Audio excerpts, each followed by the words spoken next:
दोस्तों, airlines industry एक ऐसी इंडस्ट्री है जहां पे अगर ठीक से बिजनेस किया जाए तो ये आपके लिए बहुत ज़्यादा लुक्रेटिव साबित हो सकती है। पर इसके कई सारे चैलेंजेस भी हैं। ऐसी बहुत सी कंपनियां आई जिन्होंने शुरू में तो बहुत अच्छा किया पर एंड में डूब गई, जैसे किंगफिशर एयरलाइंस। पर इनके कई सारे रीजंस भी हैं, क्योंकि इसको क्रैक करना इतना आसान नहीं। आज हम एक ऐसी ही कंपनी की केस स्टडी आपके सामने पेश करने वाले हैं। आज की कहानी है जेट एयरवेज की। जेट एयरवेज के founder and CEO Naresh Goyal एक ऐसी फैमिली में पैदा हुए जिनका ज्वेलरी का बिजनेस था। फैमिली में हमेशा पैसे की स्ट्रगल रही क्योंकि बिजनेस कुछ खास नहीं चल रहा था और जैसे तैसे उन्होंने पटियाला से अपना बीकॉम कंप्लीट किया। ग्रेजुएशन के बाद उन्होंने अपने एक अंकल के ट्रैवल एजेंसी में कैशियर की नौकरी कर ली और फिर जॉर्डन एयरलाइंस के एमडी अली गंतूर से उनकी मुलाकात हुई, जिन्होंने उनमें एक पोटेंशियल देखा और उनको जॉर्डन एयरलाइंस के दिल्ली ऑफिस की रीजनल मैनेजर की पोस्ट भी दी और वहां से उन्होंने उनका मलेशियन ऑफिस भी संभाला और फिर फिलीपीन एयरलाइंस में भी काम किया। नरेश गोयल 1991 तक एयरलाइंस इंडस्ट्री में काफ़ी एक्सपीरियंस ले चुके थे और 1991 में पीवी नरसिम्हा राव की सरकार आई, जहां लिबरलाइजेशन और प्राइवेटाइजेशन की वजह से आसमान भी खुल गए। एंटरप्रेन्योर्स के लिए कई सारी सुविधाएं आई और बिजनेसेस एस्टैब्लिश करना काफ़ी आसान हो गया। पर आज की डेट तक यही माना जाता है कि सिविल एविएशन सेक्टर में अभी भी रिफॉर्म पूरी तरह आना बाकी है। 1993 में इसका फायदा उठाते हुए नरेश गोयल ने जेट एयरवेज की शुरुआत करी, जिसमें 4 एयरक्राफ्ट्स लीज पर थे और 2002 तक जेट एयरवेज इंडिया की सबसे पसंदीदार एयरलाइन बन गई और इसके पास सबसे बड़ा मार्केट शेयर भी था।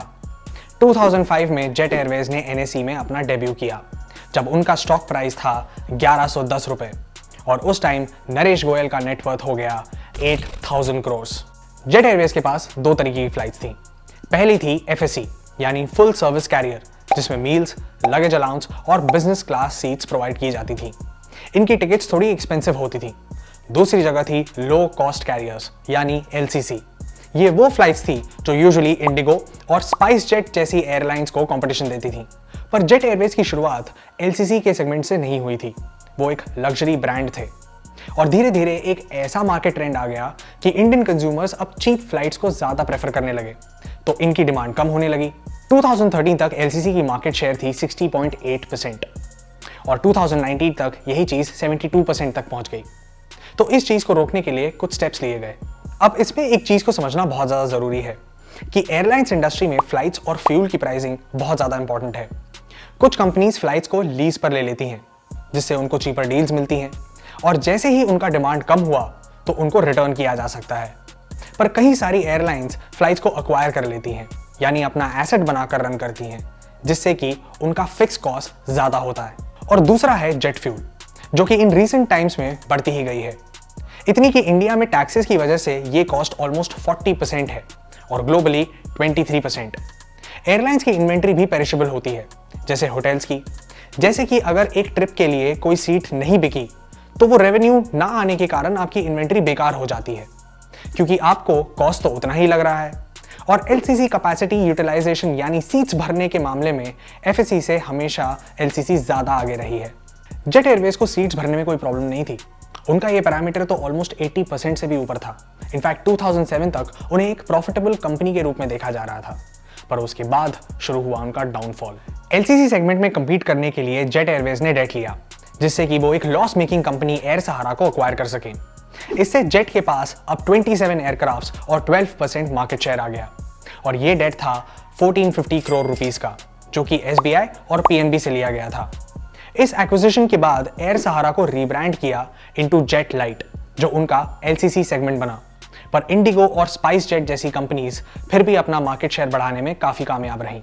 2007 में कंपनी ने एयरक्राफ्ट वर्थ 10,750 करोड़ रुपीस भी खरीदा और 2008 में रिसेशन आ गया और इसकी वजह से ट्रैवल की डिमांड कम हुई और फ्यूल प्राइसेस बढ़ गए और इस डेट के चलते कंपनी प्रॉफिट्स ही नहीं बना पाई और फंड्स की कमी हो गई। 2012 तक कंपनी के लॉसेस की वजह से लेऑफ्स भी होने शुरू हो गए। 2013 में एतिहाद एयरवेज ने जेट एयरवेज में 2060 करोड़ इन्वेस्ट करके 24% स्टेक ले लिया, पर फिर भी कोई फायदा नहीं हुआ क्योंकि फ्यूल प्राइसेस बढ़ गए, इंडियन रुपी की वैल्यू घट गई और कंपटीशन और भी ज्यादा बढ़ गया। कई सारे लोग नरेश गोयल को ही इस डाउनफॉल का जिम्मेदार मानते हैं, क्योंकि उन्होंने जेट एयरवेज और जेट लाइट के लिए एक सेम मैनेजमेंट टीम रखी। उनके कंपनी के एग्जीक्यूटिव्स आज तक उनको लैक ऑफ ट्रांसपेरेंसी और बैड इन्वेस्टमेंट डिसीजंस के लिए ब्लेम करते हैं। उस टाइम यूएस की डेल्टा एयरलाइंस और टाटा ने भी जेट को एक्वायर करने में इंटरेस्ट दिखाया, पर दोनों डील्स नहीं हो पाई। एतिहाद को भी रिक्वेस्ट किया गया कि वो अपने स्टेक को थोड़ा और बढ़ा दें, पर एतिहाद ने भी मना कर दिया। बहुत सारी तरफ से प्रेशर बढ़ने के बाद 25 मार्च 2019 को उन्होंने अपनी वाइफ के साथ बोर्ड से रिजाइन कर दिया। कंपनी की हालत इतनी खराब हो गई कि किसी भी एम्प्लॉय को सैलरी ही नहीं मिली और उसके 1 महीने बाद उनको अपना ऑपरेशन सस्पेंड करना पड़ा, क्योंकि उनसे 400 करोड़ रुपए का इमरजेंसी फंड सिक्योर नहीं हो पाया। उस टाइम उनका डेट था 8400 करोड़ रुपीस। और भी कई सारे रीजंस हैं जिनकी वजह से इंडिया में एयरलाइन बिजनेस एग्जीक्यूट करना इतना आसान नहीं। पहला ये कि इनकी रेगुलेशंस बहुत ज़्यादा हैं और नॉन ट्रांसपेरेंट भी, कि किसको कौन से रूट्स मिलेंगे, कितनी कैपेसिटी होगी, टाइमिंग्स क्या होंगे, वगैरह वगैरह। और कंडीशंस भी बहुत ज़्यादा कॉम्प्लिकेटेड हैं। एयरपोर्ट्स में आज भी बहुत कम कैपेसिटी है। मुंबई और दिल्ली जैसे शहरों में भी कैपेसिटी इंक्रीज करने की कोशिश कहीं सालों से पेंडिंग है। फिर 3 साल बाद जेट एयरवेज वापस आया, यानी 2.0। पर उसका रिवाइवल कैसे हुआ? यूएई बिजनेसमैन मुरारी लाल जलाल की कंपनी और एक एसेट मैनेजमेंट फर्म कैलरॉक की कंसोर्शियम ने जेट में 1375 करोड़ रुपीस इन्वेस्ट किए, जिनको एओसी भी मिल गया। नए सीईओ के रूप में आए संजीव कपूर ने भी इसकी रिवाइवल की बहुत उम्मीद दी कि जेट 2.0 अक्टूबर 2022 तक उड़ान भरने लगेगा। अक्टूबर में ये प्लान था कि शुरुआत 3 एयरक्राफ्ट से होगी, दिसंबर तक 5 और 2023 के स्टार्ट में 12 से 15 तक। और सारा काम अपेरेंटली ट्रैक पे था, पर एनसीएलएटी यानी national company law appellate tribunal की एक सरप्राइज रूलिंग आई, जिससे कि नए प्रमोटर्स को कुछ और फंड्स पे करने पर मजबूर कर दिया, जो कि कंपनी को बैंकरप्सी से निकालने के लिए अग्रीड अमाउंट के ओवर एंड अबव था। और उससे चीजें स्लो हुई, क्योंकि पार्टीज को लगा कि इससे बैंकरप्सी कोड का पूरा पर्पस ही डिफीट हो जाता है। पर कुछ नेगोशिएशंस के बाद स्टेप डाउन हुए सीईओ संजीव कपूर ने कहा है कि प्रमोटर्स को भी अभी यही उम्मीद है कि डेफिनेटली जेट रिवाइव होगा। किसी भी प्रमोटर के लिए एक नई एयरलाइन खड़ी कर देना ज्यादा आसान होता है, पर एक रिवाइवल का बेट जेट के ब्रांड नेम पर लिया गया है। इंडिया में टैक्सेस के अलावा एयरलाइन बिजनेस में एक और नेगेटिव ये है कि इंजन डिग्रेडेशन या डिप्रिसिएशन एटमॉस्फेयर की वजह से बहुत जल्दी होता है और उनके मेंटेनेंस में भी बहुत पैसा खर्च होता है, और कॉस्ट इतने हाई होने के बावजूद फेयर्स बहुत लो हैं। गो एयर ने भी अभी रिसेंटली बैंकरप्सी फाइल की है, तो इससे ये तो साबित जरूर होता है कि इंडिया में एयरलाइन बिजनेस चलाना इतना आसान नहीं है। पर इन सारी सिचुएशंस की वजह से इंडिया में एक मोनोपोली या डुओपोली क्रिएट हो सकती है।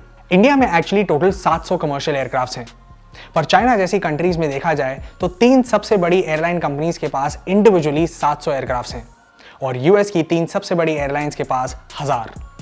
संजीव कपूर ने 1 साल के अंदर अंदर रिजाइन कर दिया और नरेश गोयल के घर पे भी रिसेंटली सीबीआई की रेड हुई है और कैनरा बैंक से 538 करोड़ रुपीस के फ्रॉड के कनेक्शन में इन्वेस्टिगेशन शुरू हुई है। क्या ऐसे में जेट रिवाइव हो पाएगा? Hey guys, thank you so much for watching that video. अगर आपको पसंद आए तो please hit the like, share and subscribe button down below. अगर आप चाहते हैं कि हम किसी भी ब्रांड या एंटरप्रेन्योर पे कोई स्टोरी करें तो please do let us know in the comments. We will be more than happy to do so. Will see you in the next episode. Till then take care. Good bye.